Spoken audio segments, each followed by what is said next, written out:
Welcome to this video. This is the third and final part of my adventures I don't know, in this GM tournament in Mallorca. The good, the bad and the ugly part 3, which means the ugly part. Yeah, those games are nothing to be proud of, but I'm going to show them anyway. Well, mostly because it was pretty instructive how I lost. So it's not very surprising that this is 2 losses. So let's start. D4. This game was played. I've got black. Yeah, it was played against Noaman Omar. This is the number 2 ranked player in the United Arab Emirates, the UAE. Yeah, UAE. I have problems with that. He's an IM rated 2-3-40, only 2-3-40. I had a look at his games. He's actually playing better, but okay, we're going to see. He also scored a GM norm in this event, so he's an improving player. He also has a good coach and so on, so very decent player, and I knew before the game that it wouldn't be easy. However, I made a very strange decision on move 1. I played this opening check. Here, this bishop b4 check.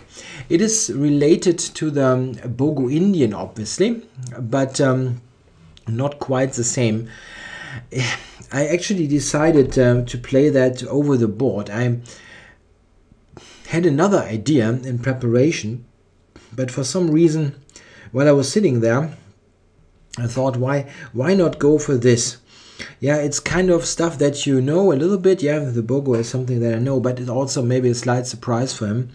Yeah, anyway, we got to a position that I didn't like very much, but ultimately was okay for me. We will see. He played knight d2, and I went c5. Yeah, a3 now, captures, queen takes. Yeah, black has given up the bishop pair, but in compensation for it, the white queen has this awkward position on d2 and will move again. We will see that if white takes with the knight, I will have d5, possibly e5 coming up. And this gives black pretty decent chances to equalize. To be honest, I don't know this opening very well. I was pretty much making it up over the board. The only things that I know are pretty superficial from what a friend plays. Yeah, queen takes, knight c6, queen h4. This looks very normal. At least it looked normal to me. And I went d5. Yeah, I really don't want to look at the opening in that detail. I really don't know it that well. It was, as mentioned, something I decided over the board to play. And I wasn't very happy with it. But yeah, sometimes you play things that are not really well thought out. And this opening was one of those ideas. However, the loss in this game that ultimately happens is not blamed on the opening, really. Went b4. Yeah, and now it starts a little bit, let's say. Here I can play, it seems, knight e4, a move that I saw. But I mean, it looked very, unambitious to me, this kind of position. However, it is not that bad, actually. This is due to the fact that white has played the move b4. Sometimes black can get some counterplay based on those slightly weakened queenside squares. So let's say I want to illustrate. Let's say white takes, I take with the rook. This, I'm going back, so this kind of thing. And then let's say in a position like that, and I play with, maybe not f6 immediately, but okay, let's start with this. In this kind of situation. Sometimes I have, that is a wrong arrow. I have this kind of square, this square, knight d5, and so on.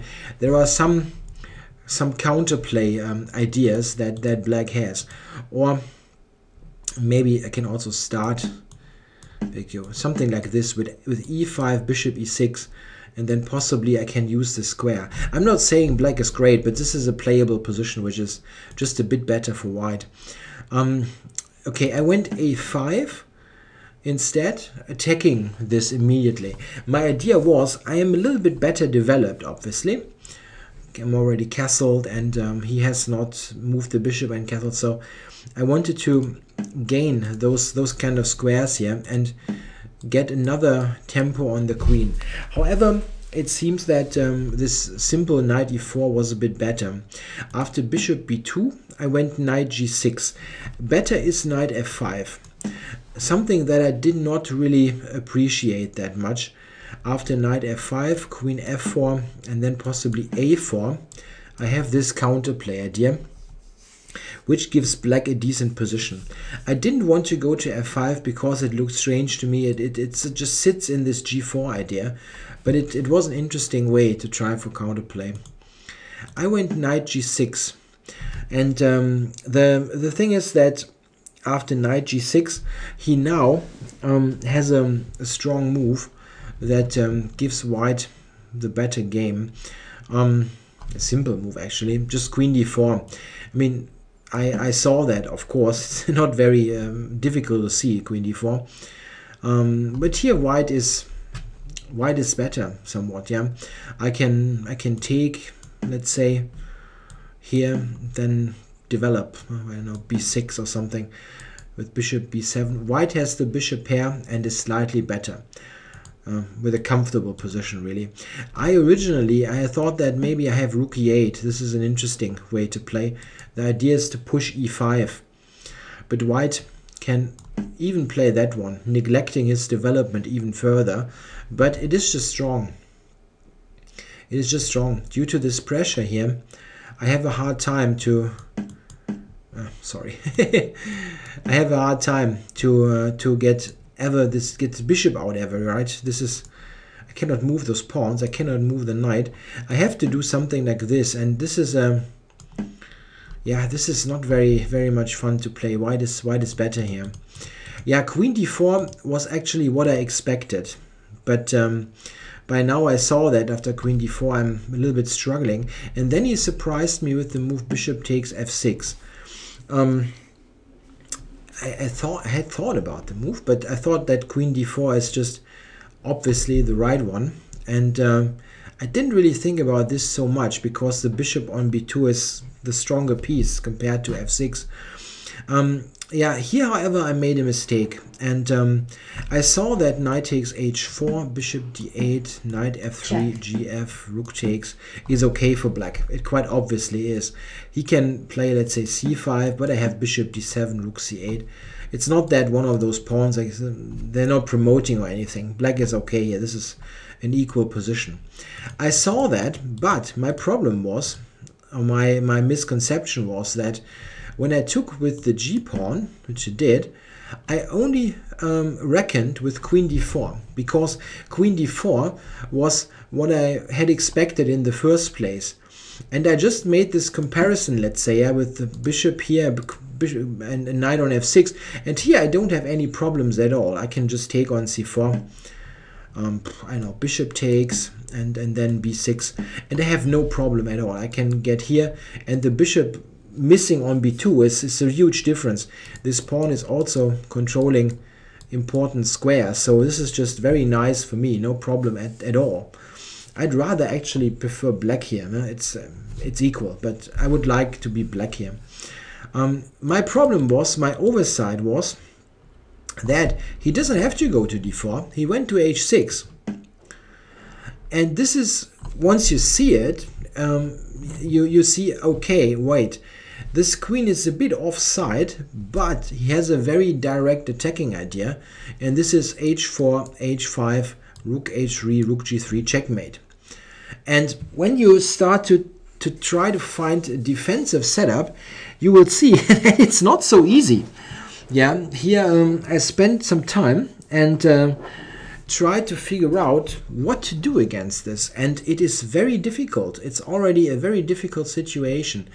It is not that black is lost, but you have to be very precise to find a good defense. It seems that what the computer is suggesting, with still slight trouble for black, but it seems to be okay. Computer wants to go queen to e7. A move that I did not really consider that much, because this looks kind of ugly. Well, this is ugly, but I don't have to take. I have other moves in comparison as an alternative. The computer is actually suggesting rook d8, which is kind of funny, but it is strong. After the capture, black even has queen c5. This looks, I know, it looks utterly ridiculous, but it is working. Yeah, this is a strong counterplay idea. Check. And this is actually a problem now for white. How is white going to defend now? If he goes knight d2, I can even take it. Yeah, it looks strange, but this is all of a sudden even winning. Yeah, or better for black at least. Can try to analyze this. This is quite funny. Of course, I didn't see any of that. Here, in fact, it's not that white is lost. Yeah, after this he can actually take here, and after queen c3, perpetual with his own queen. Some lines like that, those kind of super sharp lines, are probably still okay. Yeah, like he can, instead, of course, he can play h4 just according to plan, and then I have ideas like rook to d8. I'm actually, or take now then rook d8, which gives me an important defensive resource here. Yeah, something like that actually gave chances to defend, but it was very inconvenient, especially considering that I hadn't really thought about queen h6 at all. I was only focused on centralizing queen d4. This is actually something that happens to me. Yeah, often would be a bit much, but it happens to me. I am very much a strategically focused player, and I very often think mostly about moves that are related to central control and so on, which is not a bad thing in general, but sometimes they are just concrete moves that that address, let's say, king position or something very, very concrete, and they are just stronger than looking at some kind of, or following some general principle. And here this happened. Yeah, queen h6 is just very, very inconvenient to play against. I played e5 actually, and I think after that I'm losing. It's really like that. After e5, I don't think I can save it. I don't think I can. He played h4. My idea with e5 was that I control the h3 square, so that h4 rook h3 is not easily possible, but it's not mattering. We are talking about something very concrete here. h4, and yeah, now I really have no alternative. h5 is the threat, and after knight e7, queen takes f6. That's it. I have to play e4. That's the only move. And now he went h5. Yeah, and here I have to play knight e5. There's really no other move. What else? This is crashing through on h7. Takes here, f6, and this position is that I saw when I went e5, and well, I wasn't exactly enthusiastic here, but I thought that when I go queen d6, bishop d7, rook c8, I might have some counterplay here against the queen side, and he's not so quick with his attack. However, what I didn't see, and what happens in the game, is how quickly he can organize an attack against my king with other means. We will see how it happened. f6, this is what happened. He played rook c1. That's a strong move. After queen d5, to start with the simple stuff, I'm losing my queen. So I went queen d6, having a look at this. However, it's not that I can easily take the pawn because of rook c7. So this has to be taken into account. What I have to say is that from here, actually also after h4, from 15 h4, he's now playing completely perfect moves, I think. If you check it with the computer, the computer absolutely approves of every move. So he played this very, very nicely. He spent his share of time He didn't have much time left at the end, but it didn't matter. I was so busted that the little time did not matter at all. He played bishop e2. This is stronger than bishop c4, for example. Yeah, bishop c4 it's not a bad move, but bishop e2 is stronger. It keeps the c file open, and I will never be able to take on d5 anyway. So bishop c4, it doesn't make any sense to protect the pawn. Yeah, I played bishop d7. He castled. Yeah, and around here I was taking a longer time and tried to figure out what to do. Castling is a very strong move, by the way. And I mean, maybe you say, oh, what else? But I was still thinking that maybe he wants to do something with the h-file, the rook. But there is no rook lift ever going to happen. And this is stronger because of the idea f4. I now became aware how strong this idea is. If I now play a move, it's difficult actually. Let's say king h8, yeah, some kind of defensive move. He has this f4 idea. And this is really, really problematic. It attacks my pawn formation, and something like that is very, very annoying. And never forget, white is already a pawn up. Yeah, I have lost the pawn on d5. I will actually never have the time to grab the a3 pawn. Yeah, it's lost. Huh? It's a lost position. You can really, there's no way around that. I ultimately decided to take the pawn on a3. Just like, okay, he either now kills me or or I have grabbed the pawn. But he did kill me now. He played it. As mentioned, there was all perfect moves now. He played d6. This is very strong. Yeah, d6, it cuts the retreat to e7. If I take on d6, he's got that. Yeah, something like that is winning, or alternatively the check. And now this is winning. Checkmate. Yeah, that's this funny attacking possibilities. I cannot take the pawn, and he's got rook c7 coming, on bishop c4 coming.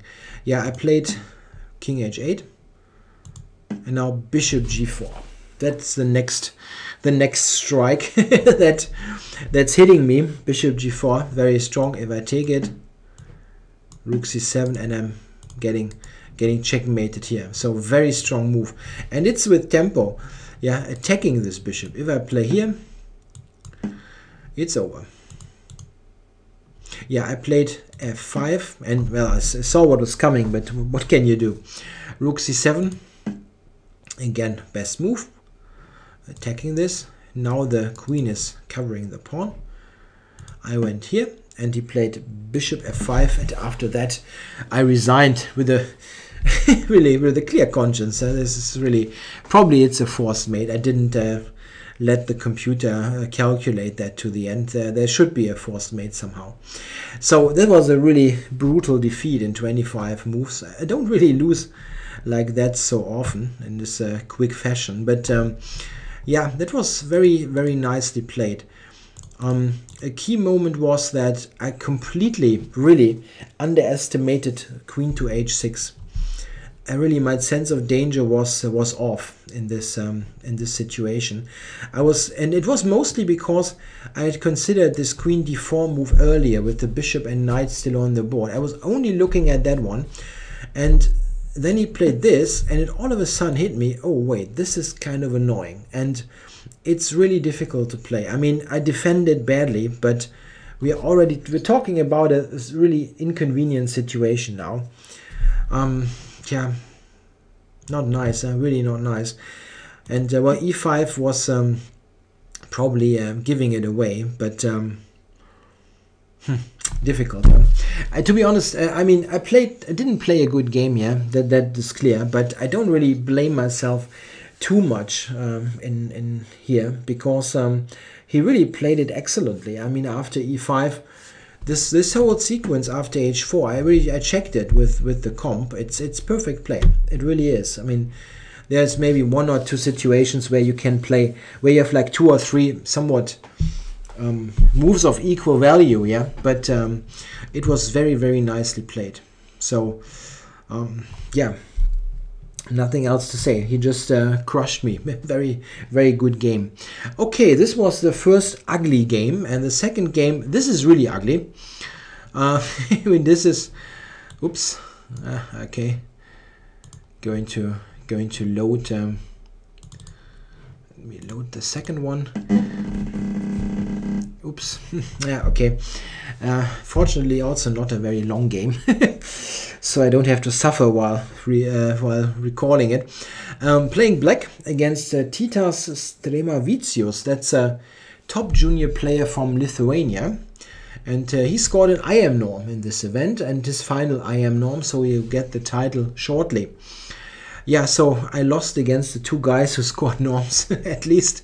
So I did a good, yeah, it was a good deed, let's say. Yeah, people actually could use the points that I that I gave to them. If you want, they earned them, yeah, you know. But when you lose, it should be for a purpose. And he, both were pretty friendly guys. So let's see. He went c4. This player.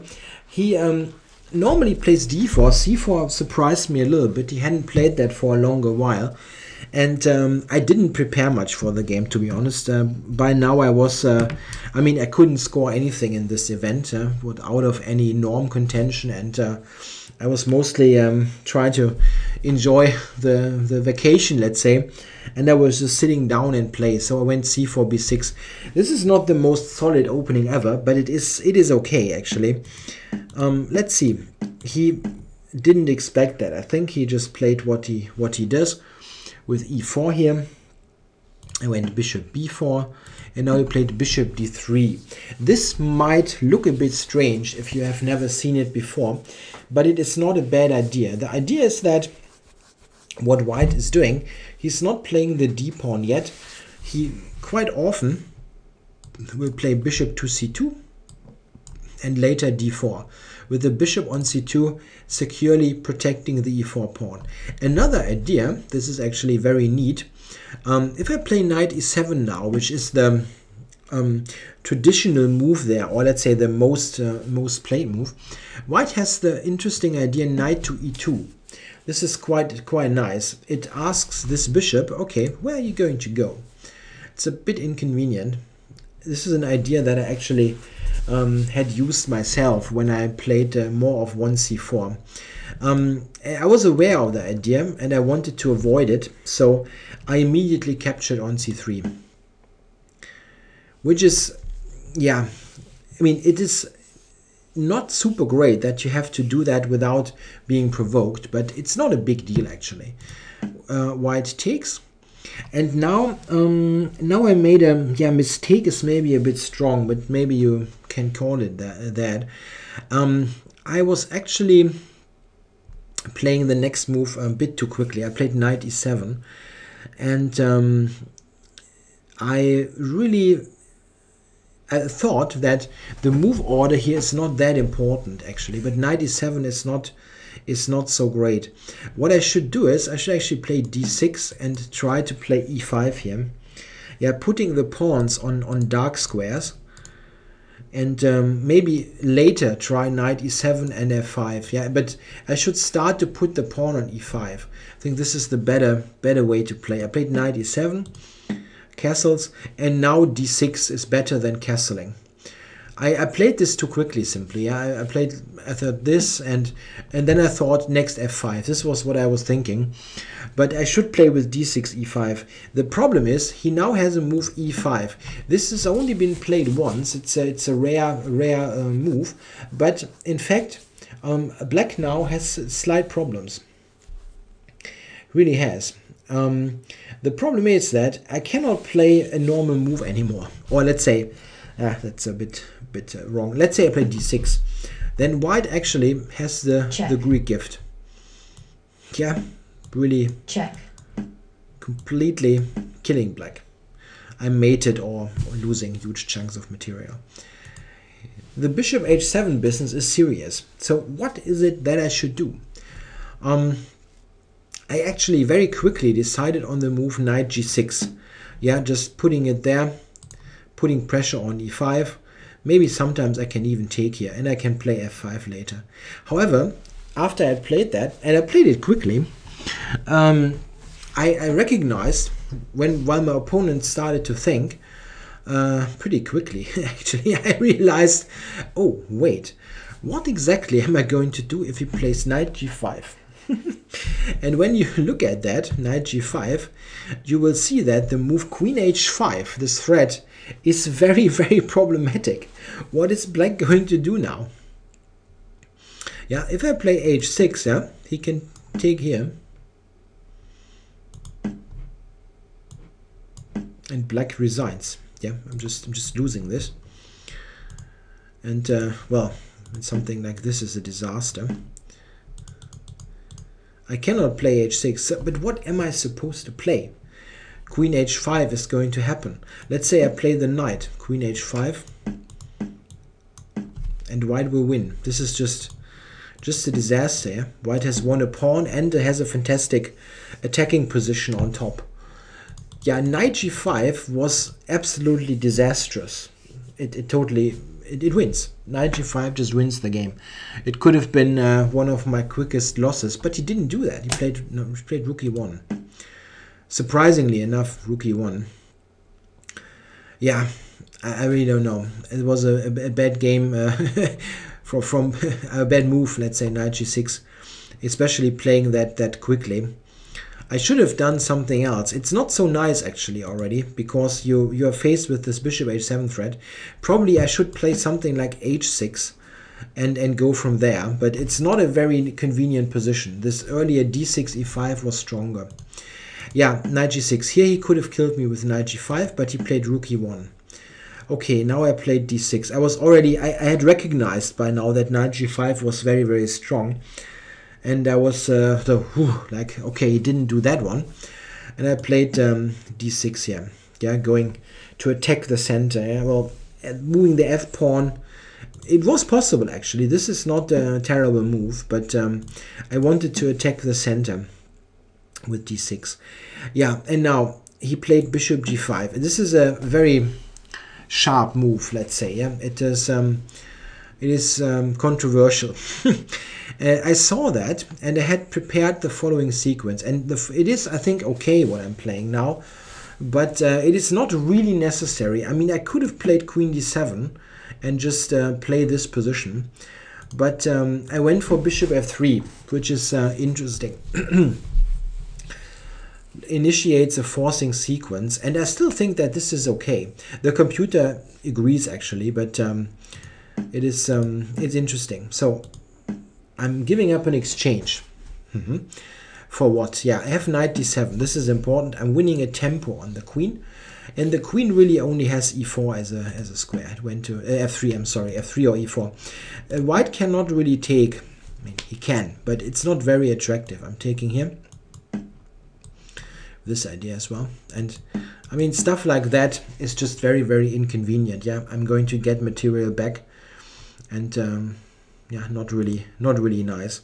I should state that, by the way, the white player, he needed to win to get near his IM norm. It wasn't a completely mandatory win, well, but almost.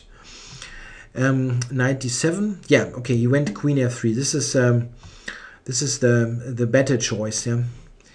Okay, I took, and this was planned, queen e3.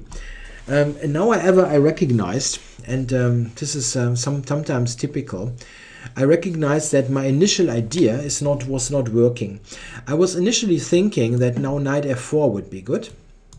F1, and then I can take. This was my idea when I played this bishop takes f3, yeah, 5 moves ago. But white, of course, has queen g3, and I'm losing a piece. Yeah, simple miscalculation. I actually thought that I'm okay even if I cannot win the c4 pawn. It's not that it's the end of the world, but when I started the sequence, I thought I could do that, the knight c4 move. When I recognized that, I was obviously not very thrilled, but it is in fact not a big deal. The position is completely okay for black. I just have to play it right. And what I probably should do here is, I played h6 by the way. What I probably should do is, I should play either knight f4 immediately, or I can also take, it's not a big problem, I can do this and now play f5. You will see the difference to the game. Yeah, this kind of end game here is very, very difficult for white to make any substantial progress. The knight on e5 is very strong, and his bishop is actually a somewhat clumsy piece, because it's never going to attack something here in this position. Yeah, black is very compact and has most pawns on dark squares. Of course, it is a purely defensive formation for black, but some formation that is very, very resilient. I would be pretty confident that black will draw this here in the long run. But yeah, it's not very great or something. Yeah, you can just stay, but it is very solid, of course. It's difficult to break down. The other idea here is knight f4 immediately, bishop f1, and now I can try something like that. Yeah, attacking the queen, something like that, with those active knights kind of harassing him. That also seems like a decent idea. One idea is also to kind of, yeah, perpetually attack the queen. For example, let's say rook d1 here, here, yeah, and I'm threatening g5, knight h5 to draw. There are ideas here, but this is maybe the best one. It's difficult to say, but I think I'm okay. It's not a huge issue, this position. However, I played the move h6, and this is a misconception simply. The thing is that the good thing about this move, it actually threatens something. Yeah, if he plays, I mean, okay, this is just nonsense. But if he plays a move like that, I'm actually having the better position here. But it's not going to happen.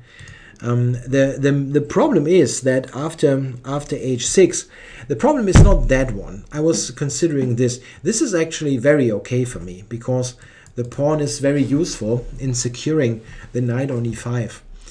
But what is a problem, he takes on g6.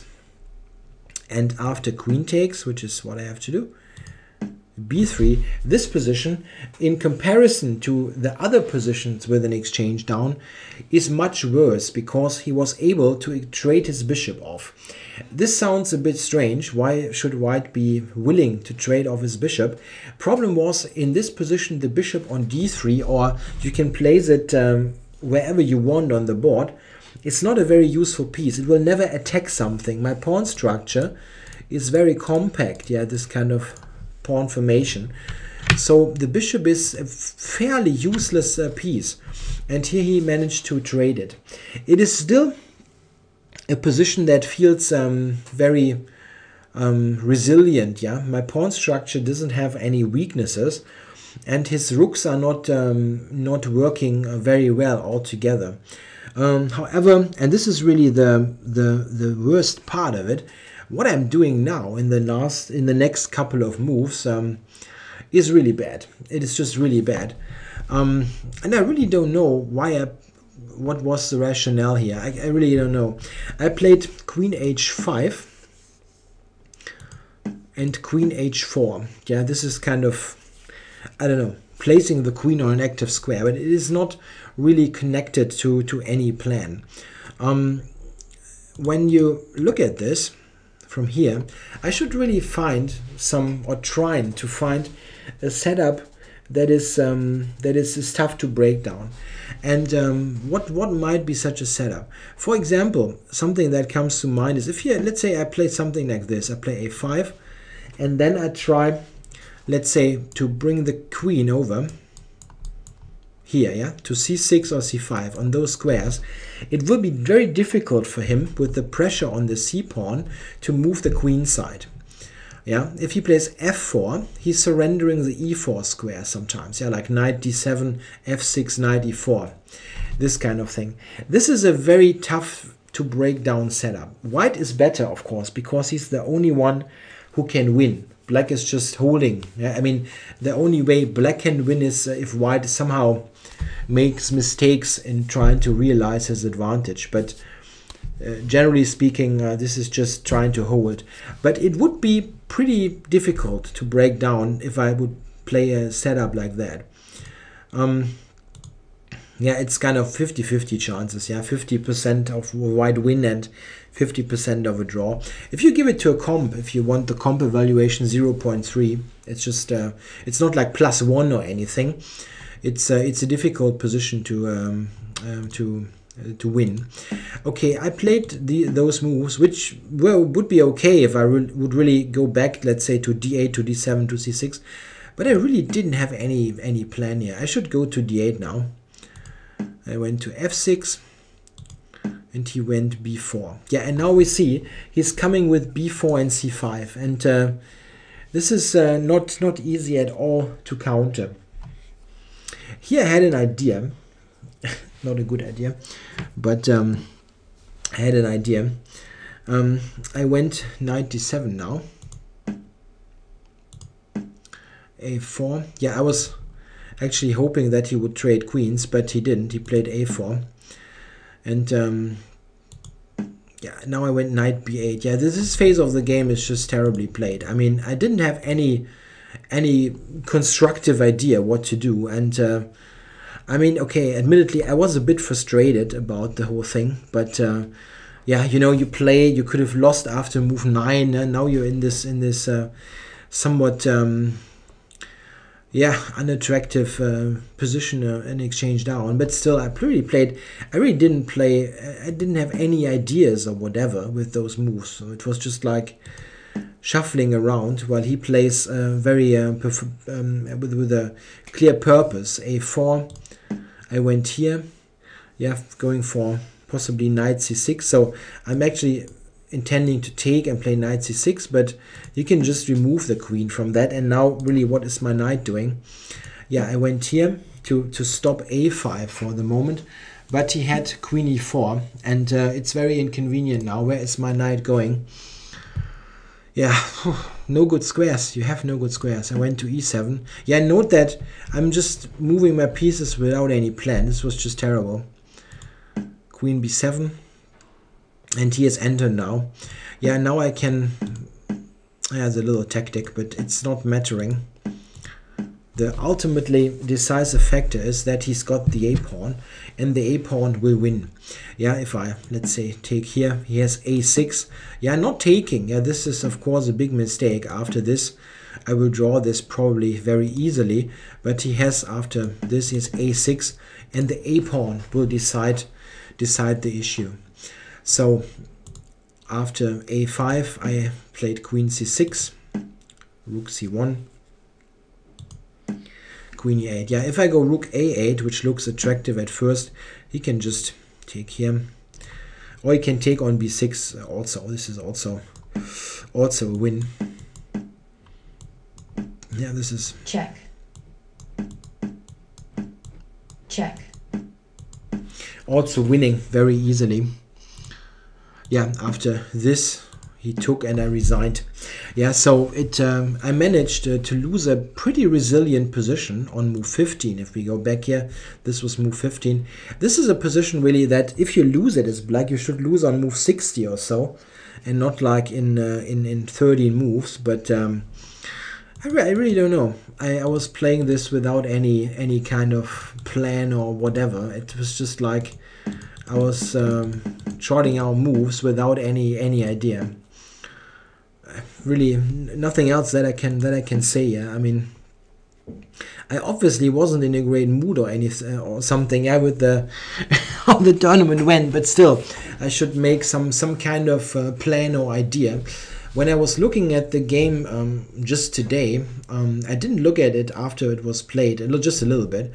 It really occurred to me how idiotic this was. I mean, all this play, it was like completely without a plan. Yeah, if when I was looking at it today, the first thing that came to my mind was this mentioned setup. Yeah, with maybe knight here and trying to bring the queen over. This is really tough to break down. I mean, I'm not confident that White will do this easily. And yeah, this is what I must do. Yeah, you need to find in this kind of situation. This is a fortress type of thing, and you have to find a decent setup. And I remember that I wasn't thinking clearly at this moment. I wasn't really looking for a good setup.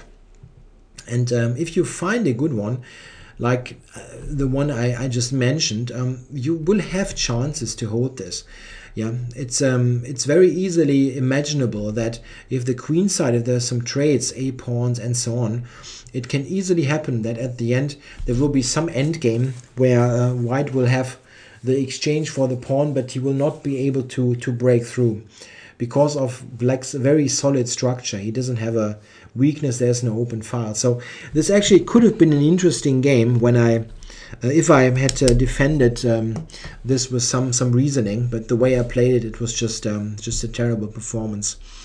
Yeah, a nice win for the white player. He was very glad, how obviously, scoring this point for his international master norm. I should have made it a little bit more difficult for him, of course, but yeah, it really was bad, yeah, those two final games. But I thought there was still some interesting moments in them, especially the game against Omar. He did a very fine attacking job in that game. So I hope you enjoyed the coverage of this tournament anyway. It wasn't really strong chess from my side, but still interesting, I hope. The next feature on the channel will be the viewer games, and I'm going to probably release the first one on, what is this, Wednesday? No, this is out on Wednesday, right, this video. So probably on Thursday. So in the next couple of days, there will be the first analyzed viewer games. So I'm glad to start this new series on this channel. Thanks for watching this. Bye.